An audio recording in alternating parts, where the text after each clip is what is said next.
Certains ne sont pas détruits parce qu'ils ne voient pas, mais par tout ce qu'ils voient trop clairement. C'est ce que Carl Jung appelait la perception différenciée. Et selon lui, c'est l'une des capacités psychologiques les plus dangereuses qu'un être humain puisse posséder. Si tu es ici, ce n'est probablement pas un hasard. Tu t'es déjà demandé pourquoi tu remarques des choses que les autres ignorent. Pourquoi tu ressens des tensions avant qu'elles n'explosent?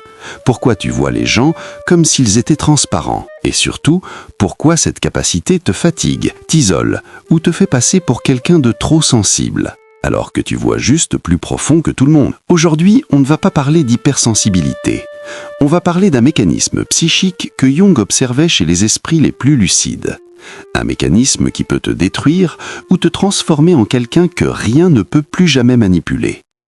Dans les prochaines minutes, tu vas découvrir pourquoi certaines personnes perçoivent ce que les autres ne verront jamais, pourquoi cette capacité attire parfois la solitude et le rejet, et comment Jung pensait qu'elle pouvait devenir un avantage évolutif capable de remodeler ta vie intérieure et tes relations. Si tu te reconnais déjà dans ces lignes, reste bien jusqu'à la fin, parce que ce que tu vas entendre va peut-être mettre des mots sur quelque chose que tu ressens depuis des années, mais personne n'a jamais réussi à t'expliquer.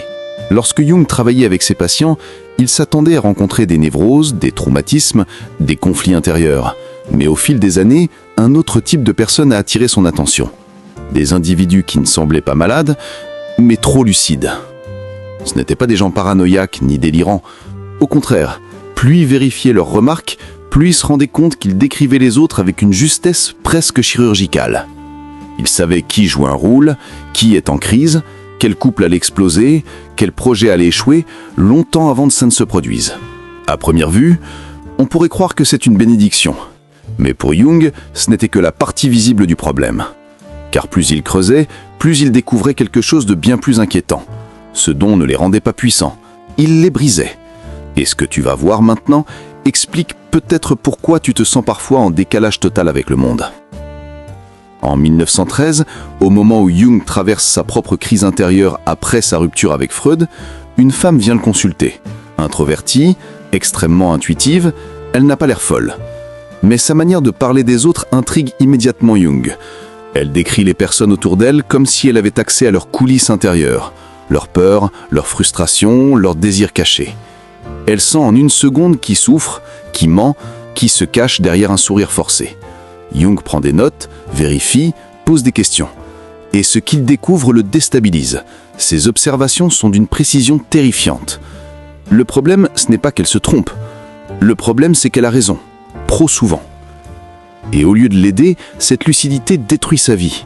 Elle n'arrive pas à supporter les conversations superficielles, elle perd ses amis qui se sentent nus et jugés, elle dérange au travail parce qu'elle voit les tensions que tout le monde veut étouffer. Pour Jung, ce cas n'est plus une simple pathologie. C'est un miroir de ce qui arrive quand l'inconscient devient trop conscient. Mais cette patiente n'était que le début. Ce que Jung va comprendre ensuite est encore plus profond et beaucoup plus dangereux. En étudiant cette femme et d'autres profils similaires, Jung pose des mots à un phénomène déroutant. La capacité de certaines personnes à absorber l'atmosphère psychique autour d'elles. Ces individus ne se contentent pas d'écouter ce que les gens disent.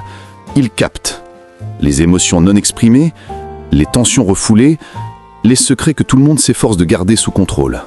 Ils n'observent pas la scène de loin, ils la ressentent dans leur propre corps.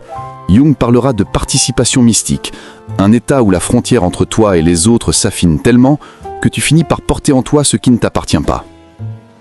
À ce stade, on pourrait croire que le problème c'est juste de trop ressentir. Mais en réalité, ce n'est qu'encore un niveau intermédiaire, car Jung va identifier des profils très précis, chacun avec une façon spécifique de vivre cette perception extrême. Et c'est là que ça devient vraiment intéressant. En observant ses patients, Jung remarque que cette perception exacerbée ne se manifeste pas de la même façon chez tout le monde. Il distingue alors plusieurs combinaisons de fonctions psychologiques, toutes basées sur l'intuition, mais orientées différemment. Le premier profil combine intuition et sentiment.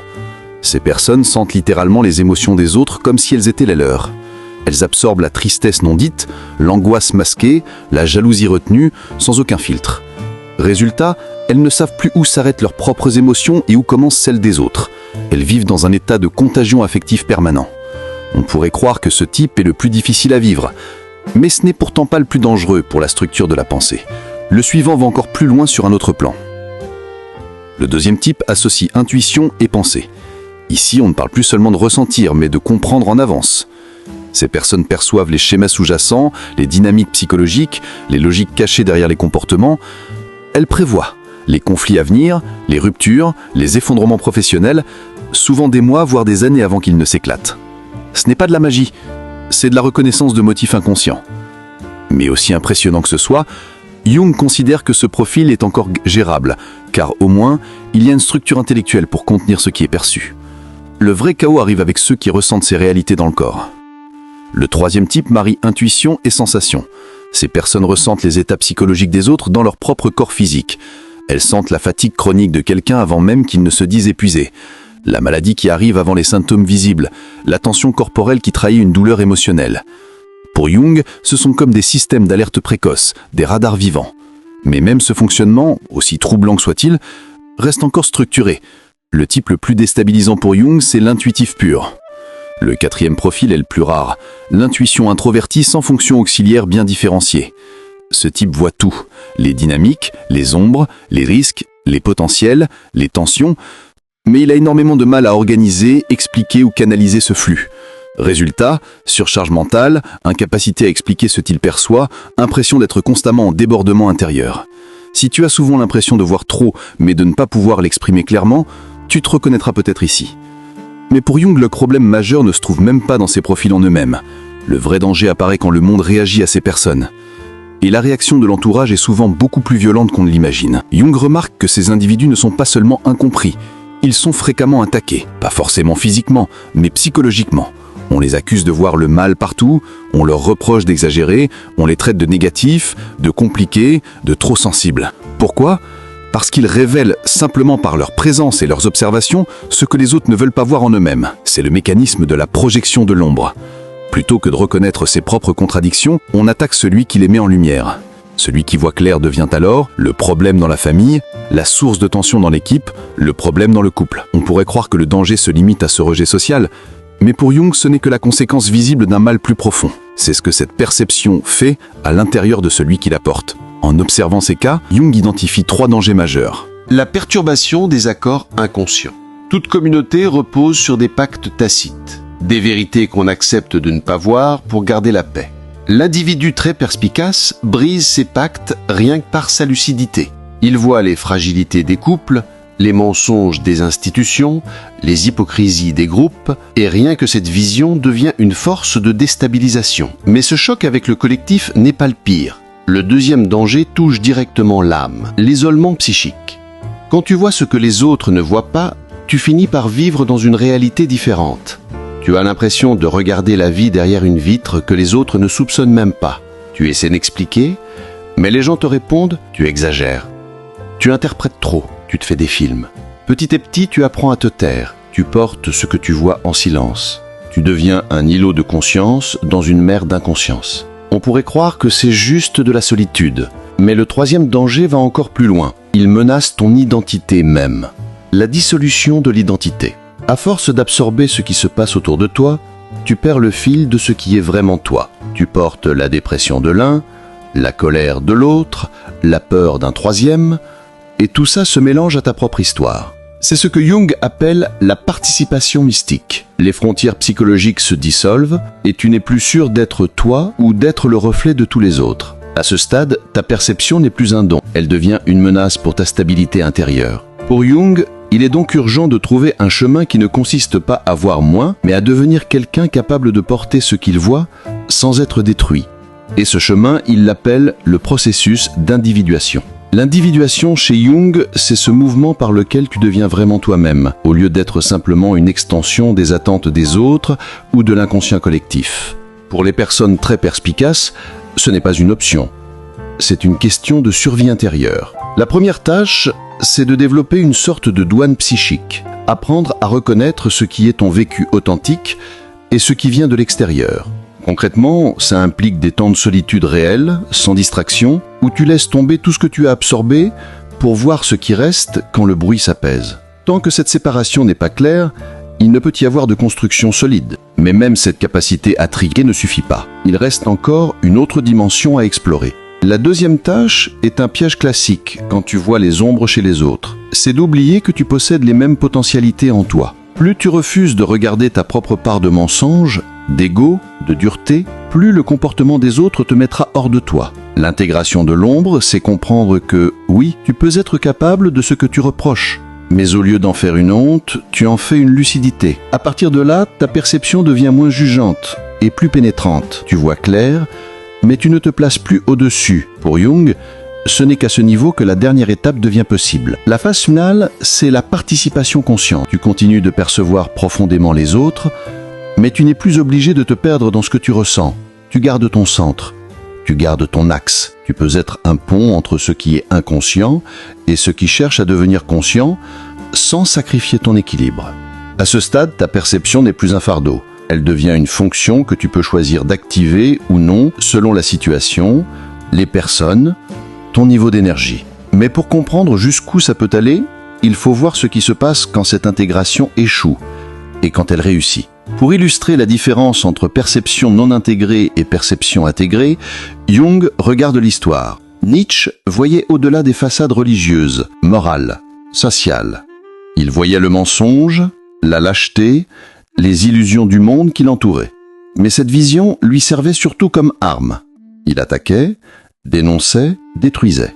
Jung y voit l'exemple d'une conscience qui voit loin, sans avoir trouvé de structure intérieure assez stable pour contenir ce qu'elle perçoit.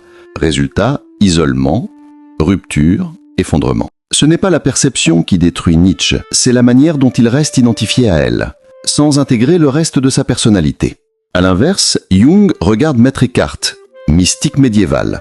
Lui aussi percevait des réalités profondes, spirituelles et psychologiques, au-delà des formes religieuses de son époque. Mais au lieu d'utiliser cette vision pour écraser, il l'emploie pour nourrir les autres.